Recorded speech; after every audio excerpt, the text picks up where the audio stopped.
Ndiri kufungane kunaka kwenyika iyo ndichasvika kowira netsitsi ndichamira namuponesi ndichawa nenyeredzi ndichawa nenyeredzi yeremba mumane ruzuwa rovira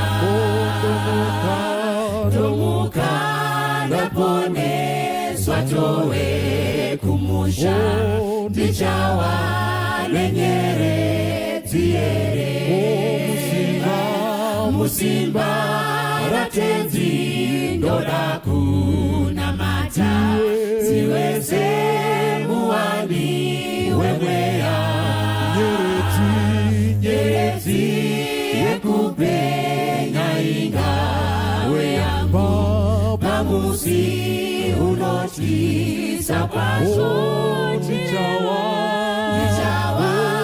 nenyeredzi yere chiremba mumane ruzuwa rovira ndomuka ndaponeswa towe kumusha ndichawa nenyeredzi yere ndichafara kuona usu wa Jesu ndomupa rukudzo narini zvichandifadza mumusha wendarama kuti ndichawana nyeredzi ndichawa nenyeredzi yere chiremba mumane ruzuva rovira ndomuka ndaponeswa towe kumusha ndichawa nenyeredzi yere ndichawa nenyeredzi yere chiremba mumane ruzuva rovira ndomuka ndaponeswa towe kumusha ndichawa nenyeredzi yere tenzendi tungamire mukati mezviedzo mananda alibata ondimido ondiwike ndimimu tungamire tenzindi tungamire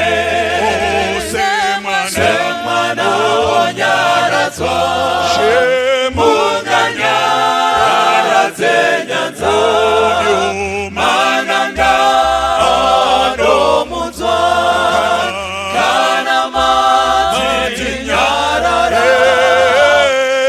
imetenzi wenyanza tenzi nditungamire apondasvika nyanza mananga ondichisha handichire hazororo ndotsambira kunemi ngandinzwe imimoti ndinokutungamira apondasvika nyanza mananga ondityisa handichire hazororo ndotsambira kunemi ngandinzwe imimoti ndinokutungamira ngandinzwe imimoti ndinokutungamira ngandinzwe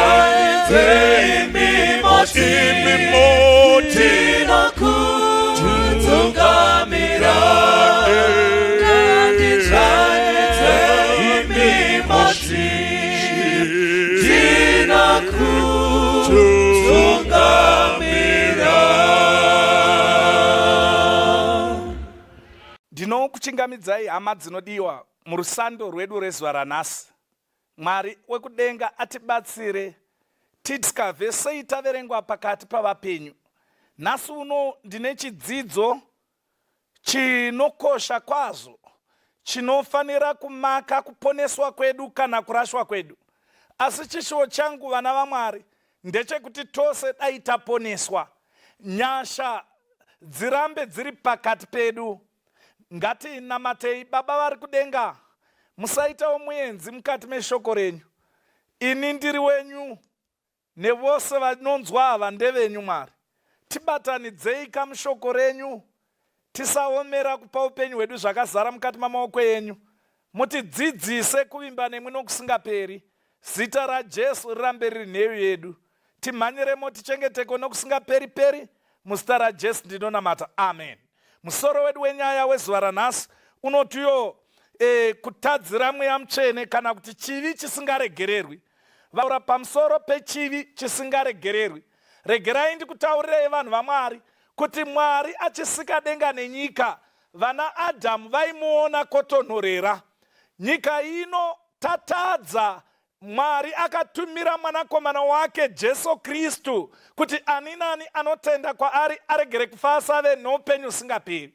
Jesu achikwira kumusoro kudenga anotiya, handikusiyi muri nherera, asi ndichakutumirai umwe akafanana nesu, munyaradzi.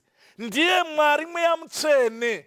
Saka bhaibheri rinotiro vanhu vazhinji vanofamba munzira yakapamhama, vasina hanya nezvinotaurwa naMwari, vachiti chero zvazvaita bhurukwa rebenzi. Nzira yakapamhama, vanhu vanoimpreswa nemweya mutsvene, vanhu vanokonvinswa nemweya mutsvene kuti iyi ndo nzira yekutora, iri ndo gwara rekurarama naro. Asi mushure mekunge mweya mutsvene avaimpresa, vanoramba vakadaro, vanota izvi hatidi, unotiita sei? Mwari atibatsire. By the way, taifanira kuziva kuti mudzimu unoera ndiye mudzidzisi. Taifanira kuziva kuti mudzimu unoera ndiye munyaradzi. Taifanira kuziva kuti mudzimu unoera ndiye chisimbiso chedu kusvikira zuva rekudzikinurwa kwedu. Tinoita zvakanaka kumuteerera, ndiye achatiita certify for eternity. The Holy Spirit is the third part of the Godhead. Ndiye Mwari wechitatu akasiiwa kuti aite basa rekufenisha nekupolisha mutadzi kuti aponeseke, agomiswa pamberi paBaba asina mhosva, afanira chimiro chekuponeswa. Bhaibheri rinotiro kuna Matthew chapter 12 verse 31 na 32. Naizvozvo ndinoti kwamuri, vanhu vacharegererwa zvivi zvose nokushora, asi kushona mweya mutsvene havangaregererwi. Ani nani unotaura shoko rakaipa pamusoro pomwanakomana womunhu acharegererwa, asi unotaura shoko rakaipa pamusoro pemweya mutsvene haaregererwi, kana panguva ino kana pane inouya. Teererai vanhu vaMwari, vanhu zvivi zvose vanogona kuregererwa. Kana ukatadzira Kristu unogona kuregererwa, but ukatadzira munhu anofanira kukupresenta pamberi paMwari, wakwana, handisi kuti waenda kunani. Mwari dai matibetsera kuti tisatadzira mweya mutsvene, because you have refused to be impressed by the Holy Spirit so often that you go beyond your soul's past redemptive point. Then the Holy Spirit anotuinda mutadza. Mwari tibetserei tisasvika pekuti hatisisina hanya nekuponeswa kwedu. This is the sin against the Holy Spirit. Mwari ndibatsireiwo ndisatadzira mweya mutsvene. A sin so irreversible that no future probation for repentance is possible. Hama dzangu dzinodiwa, kutadzira mweya mutsvene hausisina probation. Kutadzira mweya mutsvene hausisina zvakare ramangwana. Usasvika pakudaro. Zvinouya sei kuti mweya mutsvene aite give up on you? Consistent refusal to listen to the voice of God eventually destroys the capacity to hear it. Vanhu vaMwari, nguva zhinji tinonzwa shoko raMwari, hana dzedu dzinorova. Tenda Mwari kana hana yako ichiri kurova. Nguva zhinji yaunonzwa shoko raMwari, woona uchizvidemba. Tenda Mwari pamusoro paizvozvo. Asi hazvina kukwana kungozvidemba, hazvina kukwana kuchema. Kumbira Mwari simba, ugone kusema zvaanosema, kufarira zvaanofarira. Bhaibheri rinoti kuna John 1:12, kuna vose vakamugamuchira Mwari wakavapa simba kuti vanzi vanakomana navanasikana vake. Ava havana kubarwa nokuda kweropa kana kwomukadzi, asi vakazvarwa nemweya waMwari. Hama dzangu dzinodiwa, kana wanzwa shoko raMwari, tendeuka. Mweya mutsvene ndiye anowisa, anokuimpresa, anopa conviction. Haleluya. Kana shoko richiparidzwa, ndiye anokutendesa. Mweya mutsvene anokutendesa kuti this is the naked truth. Hallelujah. Conviction brings the soul under moral obligation to heed and obey. Kana iwe watendeswa, unofanira kuteerera, unofanira kupinduka. Ndo basa remweya mutsvene, to impress God's truth upon you, to make sure akurakidza gwara. Izvi zvinoita kuti uponeswe, izvi zvinoita kuti uraswe. After this conviction, hama dzangu dzinodikama, conviction alone is not enough. You need to repent. So after the Holy Spirit has convinced you, you must be converted. Unofanira kutendeuka. What is ndaimboita asinyasha dzandiwana. Ukazvitsinya hama yangu, ukavona uchirwadziwa uri mupenyu, usaomera zvakadaro zvekuti you ignore after such impressive divine instructions from the Holy Spirit. Then you ignore that it is at your peril to ignore the biddings of the Holy Spirit. Hama dzangu dzinodiwa, anofandiwe mweya mutsvene ndiMwari. Kana akuimpresa, iti sezvandiri muupofu nemurombo, handidi chimwe chiro asi ruponeso. Kutendeuka kunodiwa. Repentance or sorrow for sin is not enough. The soul must turn from sin to Jesus Christ, the sin bearer.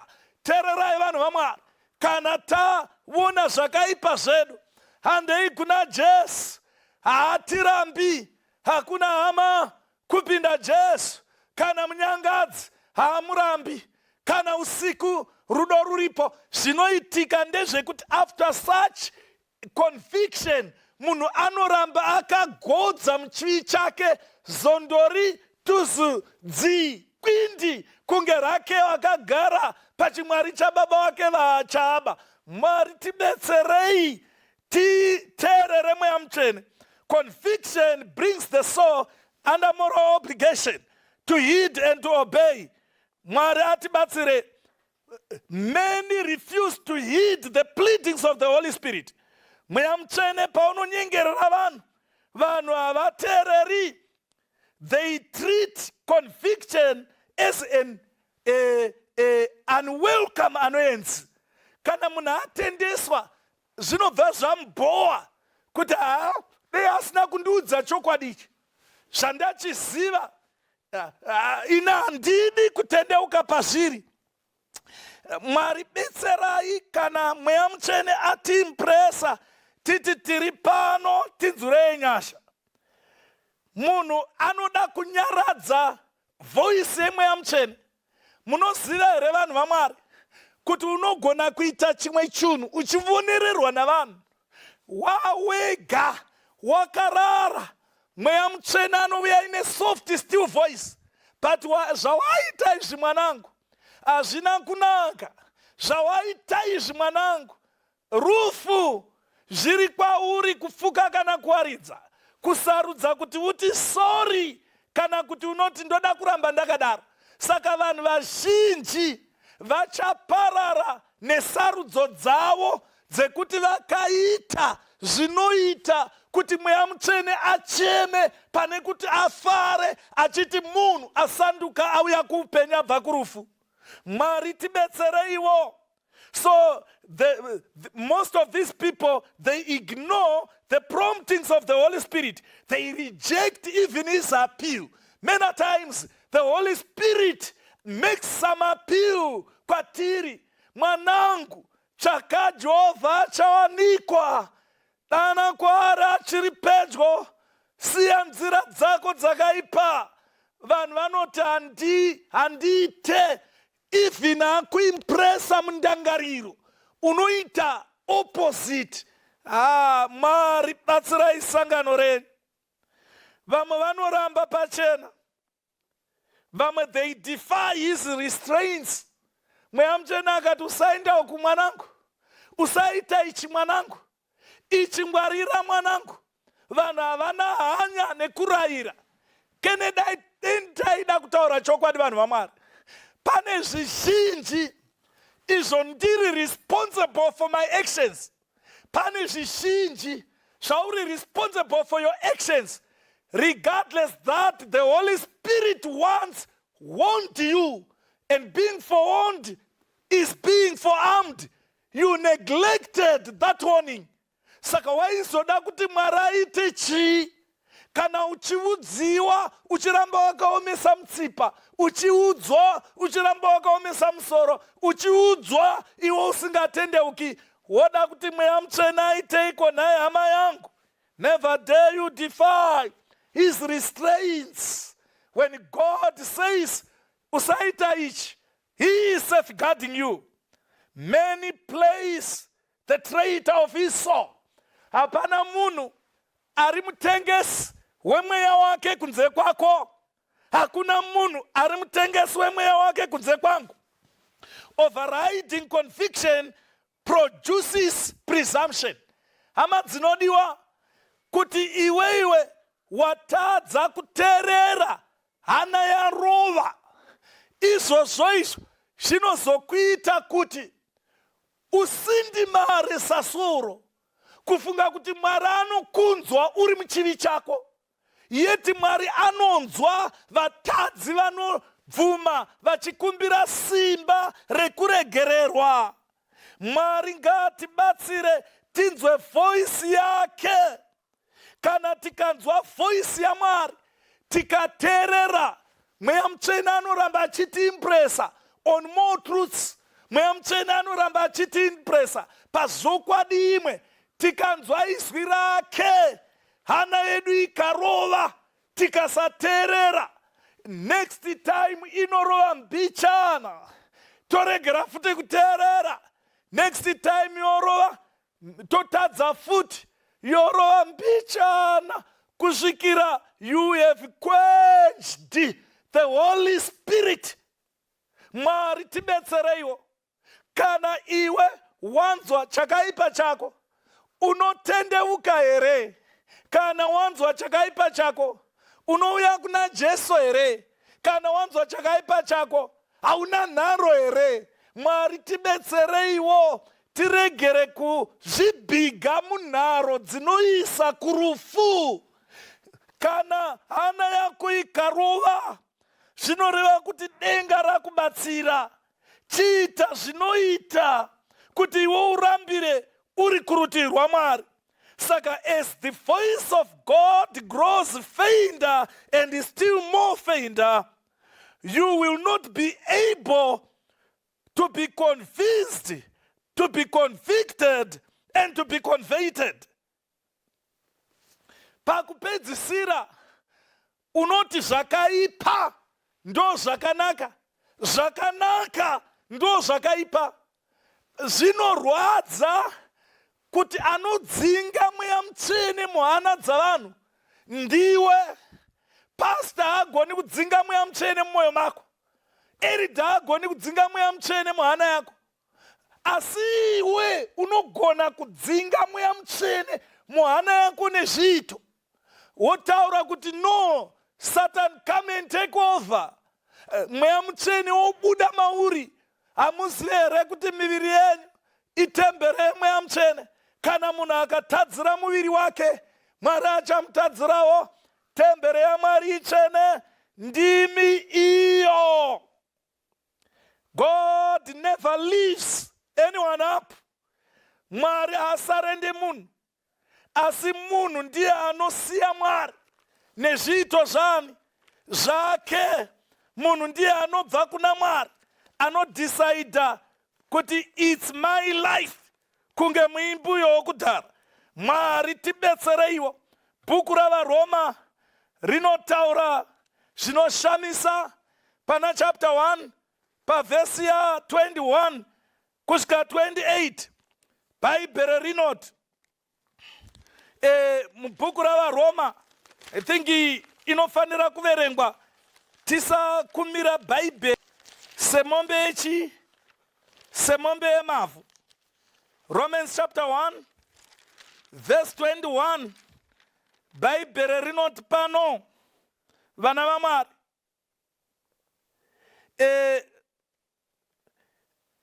verse 21, nokuti vaiziva Mwari asi havana kumukudza saMwari kana kumuonga, asi vakafunga zvisina maturo, nemwoyo yavo isina zivo ikasvibiswa. Vachiti takachenjera, vakava mapenzi, vakashandura kubwinya kwaMwari usingafi, vakakuita mufananidzo wakafanana nomunhu unofa, neshiri, nemhuka dzina makumbo mana, nezvinokambaira. Saka Mwari mukuchiva kwemwoyo yavo akavaisa kutsvina, kuti vanyadzise miviri yavo pakati pavo, avo vakatsinhana zvokwadi yaMwari nenhema, vakanamata nokushumira zvisikwa kupfuura musiki, iye unokudzwa nokusingaperi-peri. Amen. Saka Mwari akavaisa pakuchiva kunonyadzisa, nokuti vakadzi vavo vakashandura basa ravakasikirwa rive basa ravasina kusikirwa. Saizvozvo vanhurumewo vakasiya basa rakasikirwa mudzimai, vakakundwa nokuchiva pakati pavo. Varume vachiita zvinonyadza navarume, vakapiwa mukati mavo mubayiro wakafanira wokusarurama kwavo. Verse 28, sezvavakanga vasingadi kugara vachiziva Mwari, Mwari akavaisa kumurangariro wakarashika kuti vaite zvisakafanira. Nekuti munhu akagara asingadi kuziva Mwari, Mwari akamuita abandon to his or her own inclination. Tsika yokusada kuziva Mwari haitibatsiri vanhu vaMwari. Sezvavakanga vasingadi kuziva Mwari, vakanamata chisikwa kudarika musiki. Sezvavakanga vasingadi kuziva Mwari, vakasandura basa ravakasikirwa naMwari, vakainventa. They became inventors for sin, or inventors of iniquity rather. Mwari tibatsirei, tivarambire, tichinzwa kuti mweya mutsvene unoti kudii. VaRoma inoti vanhu ava vakasvika pakumhura Mwari, nokudaro Mwari abandoned them. Mwari akavasiya muupenyu. Usazoita zvinoita kuti Mwari akusiye. Muupenyu usaita zvinoita kuti Mwari akuseme. Zvirevo chapter 1 pavhesi ya 24. Zvandakadana imi mukaramba, ndikatambanudzira ruoko rwangu, kukasava nomunhu akarangarira, asi makazvidza mano angu ose, mukaramba chose kurayira kwangu. Naizvozvo nemiwo ndichaseka kana mava munhamo yenyu. Inzwa kutaurwa kweshoko raMwari. Mwari akauya kakawanda achitaura newe, achikubatsira. Iwe ukati hauna basa nazvo, hanzi ndichakuseka nezuva renhamo yako. Usasvika pakuzosekwa naMwari. Verse 25. Asi makazvidza mano angu ose, mukaramba chose kurayira kwangu. Naizvozvo neni ndichaseka kana mava munhamo yenyu. Ndichakudadirai kana kutya kwenyu kuchisvika. Kana kutya kwenyu kuchisvika sedutu guru, nenhamo yenyu ichisvika sechamupupuri. Kana kutambudzika zvichikuwirai.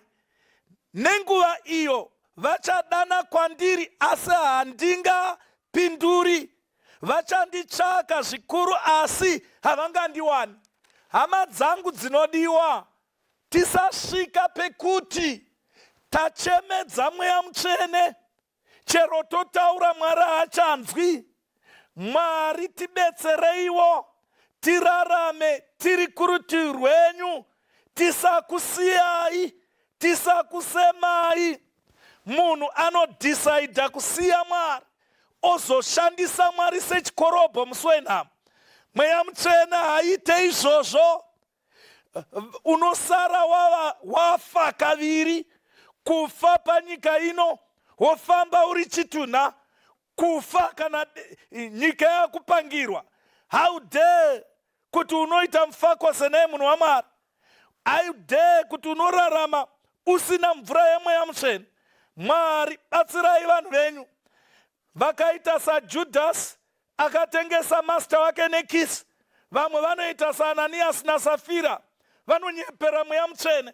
Vamwe vanoita saAkani, vanochochora zvisiri zvavo. Vamwe vanoita saJezebel, anobva ava so retrogressive mukati maIsrael, in spiritual matters, in everything. Chapter 8 verse 20 yaJeremiah. Kucheka kwapfuura, zhezha rapera. Maiwe, asi tichigere kuponeswa. Munamato uyu usawanikwa kwatiri vanhu vaMwari, kuti zvose zvaitwa zvapera. Vhangeri yaparidzwa, Mwari avunganidza vake, iwe wanikwa usipo. Mwari, dzirisai zvakadai. Tisachema, kuchema kuri hopeless sevanhu vaJeremiah. Munhu asati asvika pachimiro chokusaregererwa, Mwari anotumira Noa kwaari. Noa omuchechudza, asi vanhu vanoramba, sezvakaita vanhu venguva yaNoa. Mwari, munhu asati asvika pachirimiro chekuti haachakangamwirwi, Mwari anotumira vanhu vakaita sana Loti kuti vabatsire vanakuwasha vavo nehama kubuda muSodhoma. Asi nokuti the mind has been seared, hazvichaiti. Vanoti ijoku, Sodoma neGomora hazviparari. Even on Israel, after refusing repentance, the Lord declared, let him alone. Kana munhu aramba kuteerera shoko raMwari, Mwari anongomutiye murege akadaro. Ada hake zvifananidzo, musiye akadaro. Chivi chekutuka Mweya Mutsvene chiri self-inflicted.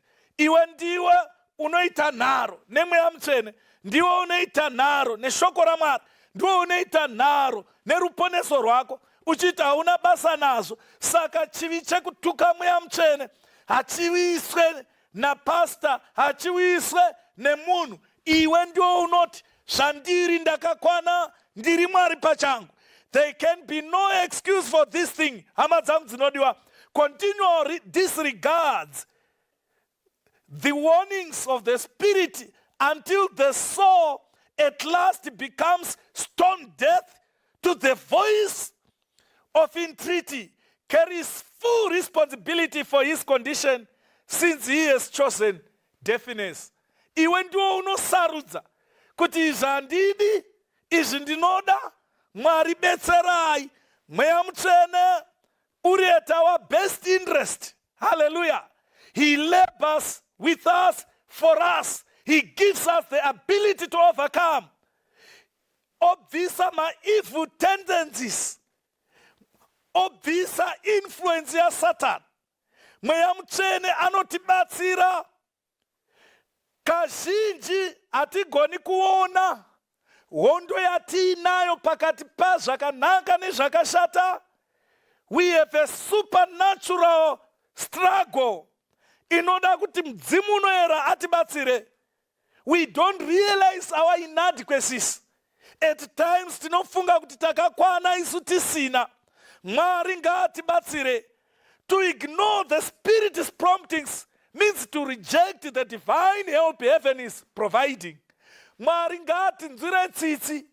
Kana Mweya Mutsvene uchikunyerera, nyerereka. Kuregera kunzwa Mweya Mutsvene wata kwauri. Maramba denga.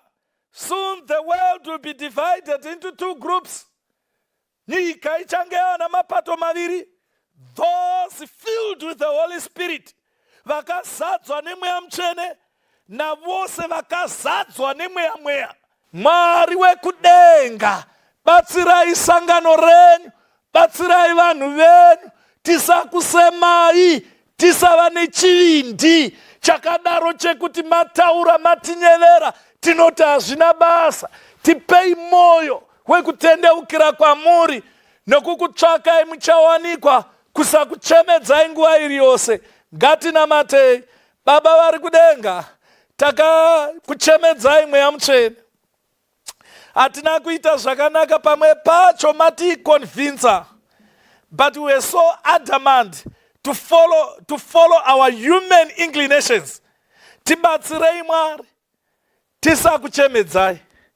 Vamwe hana hadzicharavi, hadzicharovi kuita zvivi, vanoti kutamba. Mwari, panguva yaNoa vashoma vakanzwa izwi renyu, vamwe vanga vakasairira Mweya Mutsvene kure. Panguva yeSodhoma neGomora vazhinji vakati hamuna basa. Mwari, titonderei, tinokudai. Mudzimu unoera asaita muenzi, abate basa muupenyu hwedu. Kana arayira shoko, tirinzwe kaviri kuti simba neruponeso nderwenyu Mwari. Patakakuchemedzai, tiregererei nokusaziva, asi tipei chivindi chokuramba tichisema zvamunosema. Tisatongwa nemweya yechina, titongwe naMwari Mweya Mutsvene. Auye agare muhana dzedu, isu tigokurumbidzai sebasa ramaoko enyu. Ndokukumbira kwedu muzita raJesu ari tenzi wedu. Amen. Uyai Mudzimu Mutsvene, zadzai moyo wangu. Uyaiwo zvino pano, zadzai moyo wangu. Uyai, zadzai Jesu nemudza wenyu. Uyaiwo zvino pano.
wajitema upenyu wake wapiweni, upenyu wake wejitema wafukwane wake uchena nafukizwane upenyu wake nozozi wa upenyu wese upenyu wangu wejitema wafukwane wake uchena ziroda zenji tema zatama zatatukamwe ya unoja omfufukizwa nemwi Jesu nasunungura nemutemo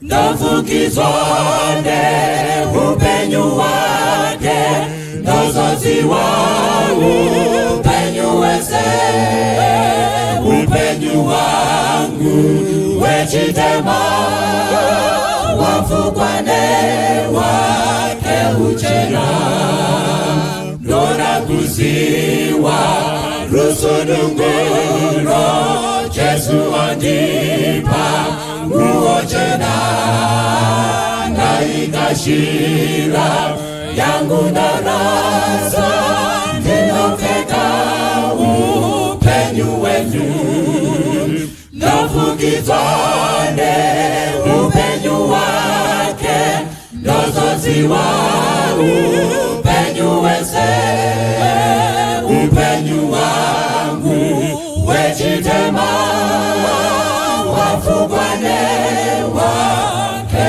uchena nozonerwane ruforo rwangu ndarurambiswa nemitenzi naerezwane izvirenyu nozokashira mbiri yenyu nafukizwane upenyu wake nozozi wa upenyu wese upenyu wangu wejitema